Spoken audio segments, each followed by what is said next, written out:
Hi, this is Colin from the History Pilgrim. I hope you've been enjoying my videos and I'd be interested to hear your comments. Be sure to subscribe and share with a friend. In the American Salt is a powerhouse of population and tourism, which is among the most famous places on Earth.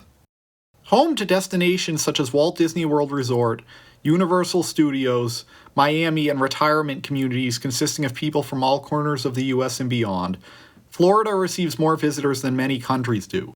The current population of Florida is over 22 million people, surpassed only by the states of Texas and California in population.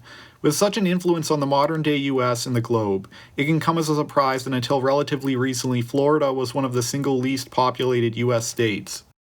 This video explores how the tourism industry made Florida an economic powerhouse in the American Salt. For much of the history of Florida, the subtropical peninsula was viewed as a swampy backwater of the US, which was rife with malaria, brutal summer humidity, and an unfortunate tendency to be struck by hurricanes. Florida's geography, while I draw for visitors today, was historically one of its greatest challenges. The state, known for being a low-lying peninsula surrounded by water on three sides, is prone to extreme weather events. The presence of dense swamps and unyielding heat and humidity made the state largely desolate for almost its entire history. The Everglades, a vast, slow-moving river of grass, made agriculture and transportation nearly impossible. Early settlers who were wary of the region's inability to support conventional European-style agriculture needed to adapt to its harsh mosquito-infested wetlands, which posed a threat to their very lives, as the insects were carriers of horrendous diseases such as malaria and yellow fever. Florida became a U.S. territory in 1821 after being acquired by the Spanish Empire. The state was primarily used as a buffer zone between the U.S. and the Spanish-controlled Caribbean region. Even after Florida gained statehood in 1845, the only real industry was citrus farming, which never required a large population. It was not until the early 1900s that attempts were finally made to drain some of the swamps. In addition to its very challenging geography, the weather made Florida feel like a hellish wasteland. The never-ending humidity combined with the crazy hot summers and hurricanes made absolutely no one want to live anywhere in Florida. Things finally began to change with one new industry, which was tourism. A man named Henry Flagler decided to construct a rail line down to the east coast of Florida in the late 1800s. It was here that the Sunshine State began to appeal to northerners as a tropical retreat.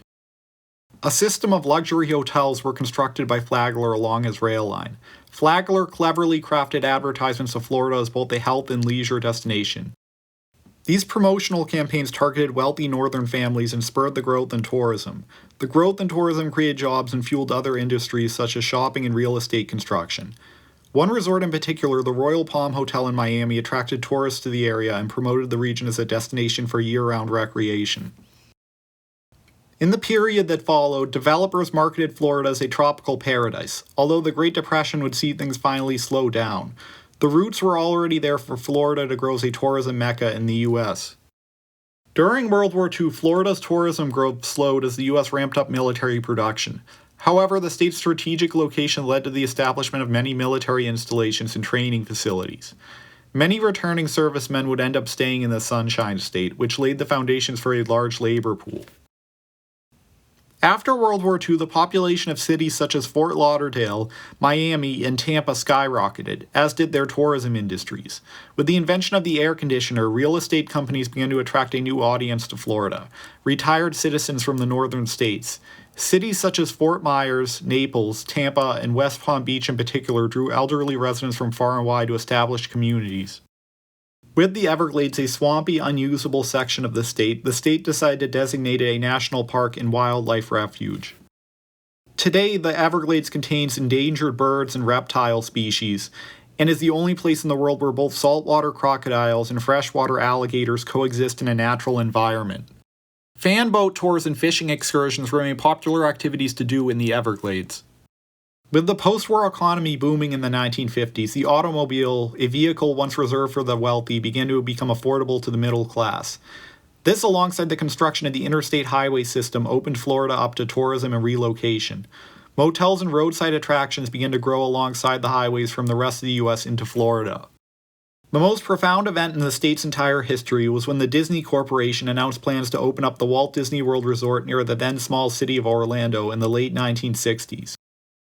Given how cheap the land in Central Florida was, and its inland location which could protect the resort from hurricanes, Walt Disney began planning to buy out the land to build the attraction. Initially using false company names, orange groves in the Orlando area were secretly being acquired to build the sprawling resort. In order to keep away competition with an influx of unwanted businesses who would wish to ride off the success of the attraction, Walt Disney chose to keep the project largely a secret. With the opening of the resort in October 1971, it quickly became the largest employer in the state. The park, with its themed lands and immersive attractions which appealed to all ages, quickly drew tourists from around the globe to Florida. With the construction of the Orlando International Airport, the Central Florida region, once an isolated backwater, became one of the most visited regions in the world. Other companies seeking to ride off the success on which Disney was built, such as SeaWorld and Universal Studios, opened up their own theme parks nearby. While the tourism industry continued to grow, the state faced challenges such as Hurricane Andrew in 1992, which caused significant damage to parts of the state and disrupted tourism to the area. Florida began to expand its offerings past theme parks, with the Port of Miami becoming the busiest cruise ship port on Earth, serving as a major departure point to the Caribbean, Mexico, and beyond. In conclusion, the foundation laid by Flagler a century ago, as well as inventions such as the mass production of the automobile and air conditioning, is what transformed Florida from a swampy, disease-ridden wasteland into one of the most famous locations on Earth. I hope you enjoyed this video. I'd be interested to hear your comments. Be sure to like and share with a friend. Sincerely, the History Pilgrim.